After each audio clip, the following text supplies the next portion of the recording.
Buenos días. Hemos asistido al primer debate de la nacionalidad canaria de esta legislatura, más propio de un debate de investidura, sin duda, y lo reconocemos, cargado de buenas intenciones, al mismo tiempo, lleno de espacios comunes. Lo definiríamos como un discurso increíble, pero no porque nos haya sorprendido positivamente, sino porque es precisamente lo contrario, poco creíble. Fíjese, se contradice todo el tiempo con sus acciones. Empieza hablando de dependencia, y yo creo que no hay peor mentira que una verdad a media. Acabamos de conocer en estos días los datos del Observatorio de la Dependencia. Demoledor, absolutamente demoledor. En el mes de febrero, solo 6 altas de resoluciones de PIA. Y otros muchos datos negativos, pero creo que este refleja claramente, frente al discurso triunfalista que hemos escuchado en su apertura al presidente del Gobierno, pues esta acción concreta. Un discurso en el que habla de una Canarias de ciudadanos iguales y de islas iguales. Y creo que tenemos que decir que es todo lo contrario. Un claro ejemplo, Lanzarote y Fuerteventura, que han sido marginadas en la aplicación de una medida que sí se ha aplicado a las otras islas no capitalinas para la bonificación en 20 céntimos del impuesto que grava la gasolina. En este instante, después de esa bonificación, las islas de Lanzarote y Fuerteventura son las que tienen el combustible más caro de toda Canarias. Habla de ciudadanos iguales y no es verdad. La primera medida de este Gobierno, además por decreto ley, extraordinaria y urgente, dirigida al 0,3% de la población más rica de esta tierra, la bonificación al 100% del impuesto de sucesiones y donaciones, que como saben ya estaba bonificado para el otro 99,7%.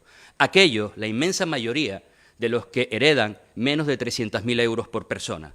Y sin embargo vemos como la última medida fiscal de este Gobierno ha ido en sentido contrario, perjudicando a las minorías, a los más de miles y miles de empresarios, pequeños autónomos, emprendedores, que les han visto cómo se les ha retirado la bonificación del 99,9% del impuesto de combustibles. Hablamos de transportistas, de agricultores y de ganaderos.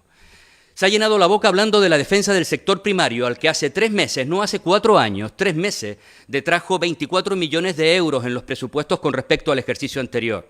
Ha hablado de la importancia de la cultura, al que le quitó en los últimos presupuestos 10 millones de euros, o habló de la importancia de la lucha contra la violencia de género o las políticas de igualdad, en unos presupuestos hace 3 meses que crecieron en 1.121 millones de euros y le detrajeron 2 millones de euros destinadas a estas políticas. O, por ejemplo, los 9 millones de euros que les han retirado también al Servicio Canario de Empleo.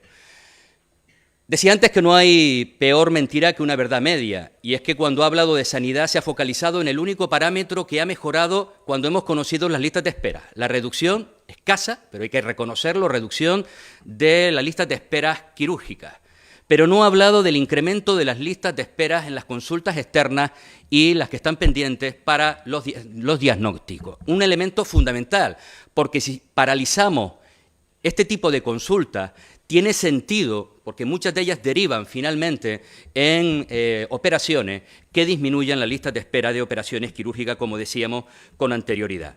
En definitiva, un discurso, como decía, plagado de espacios comunes, que podríamos comprar todos si no conociéramos sus antecedentes en estos últimos 8 meses, las decisiones que han ido tomando, y en el que ha hablado en numerosas ocasiones de distintas emergencias, la sanitaria, la hídrica, la energética, y la realidad es que el modelo desarrollista que ha venido planteando desde el primer momento en las tomas de decisiones, la sentencia casi de muerte al planeamiento, expresadas de manera clara en el decreto de ley de recuperación urbanística en la isla de La Palma, o por ejemplo en el último decreto ley de vivienda, creo que es un claro contrasentido, y por eso decíamos que hemos asistido a un discurso claramente increíble por lo poco creíble que ha sido.